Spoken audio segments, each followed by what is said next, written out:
এখন যদি কিছু করে বসে তখন গ্রামে মুখ দেখানো দায় হয়ে পড়বে। তাড়াতাড়ি যাই, এক্ষুনি ওকে ধরে নিয়ে চলে আসি।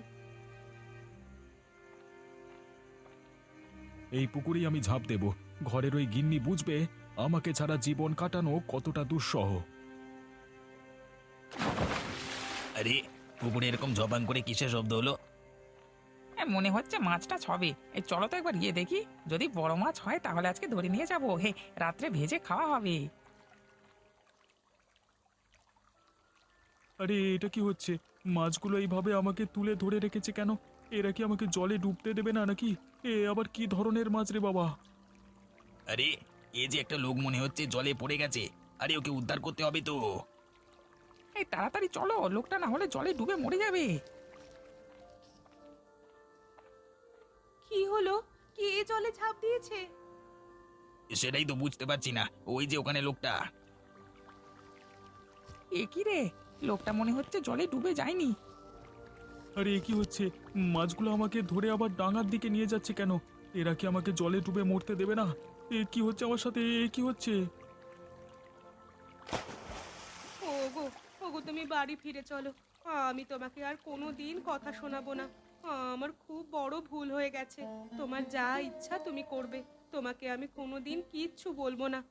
এখন দয়া করে বাড়ি ফিরে চলো। এদের তো স্বামী স্ত্রীর মধ্যে ঝামেলা হয়েছিল মনে হচ্ছে। মনে হচ্ছে জলে এসে ঝাঁপ দিয়েছিল, মরতে চেয়েছিল। সবই ঠিক আছে, কিন্তু আবার জল থেকে উঠে চলে এলো কেন? হ্যাঁ, ঠান্ডার ভয়ে নাকি? হ্যাঁ হ্যাঁ হ্যাঁ। ঠিকই বলেছিস। নেকামো দেখলে আর বাঁচা যায় না। চল চল, আমরা বাড়ি যাই। শুধু শুধু উটকো ঝামেলা।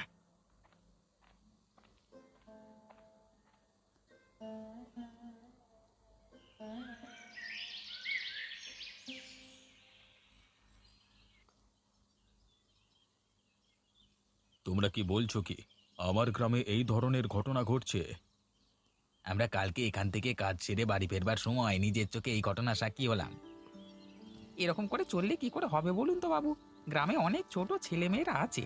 তারা যদি এসব দেখতে দেখতে বড় হয় তাহলে তো তাদের মাথাতেও এই ধরনের কুচিন্তা থাকবে।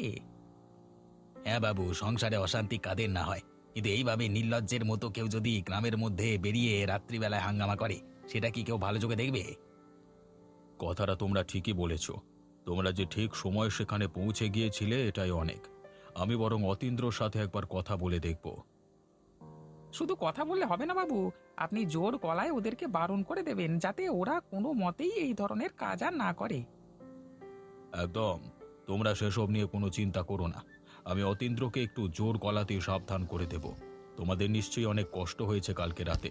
এত খাটাখাটনির পর আবার এসব ঘটনায় জড়িয়ে পড়া। কষ্ট কিছু নয় বাবু।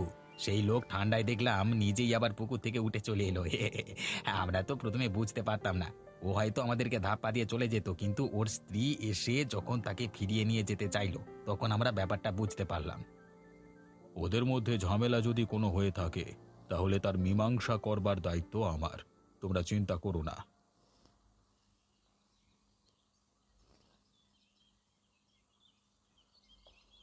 কালকে রাতে অতীন্দ্রদা নাকি বইয়ের সাথে ঝগড়া করে পুকুরের জলে ঝাঁপ দিয়ে মরতে গেছিল। বলো কি গো? কখন হয়েছে এসব? আরে, কি হলো? হাসছো কেন আবার? ব্যাপার কি? একটা মানুষ এরকম সিদ্ধান্ত নিতে গিয়েছিল আর তুমি তা শুনে হাসছো? আরে গোটা ঘটনা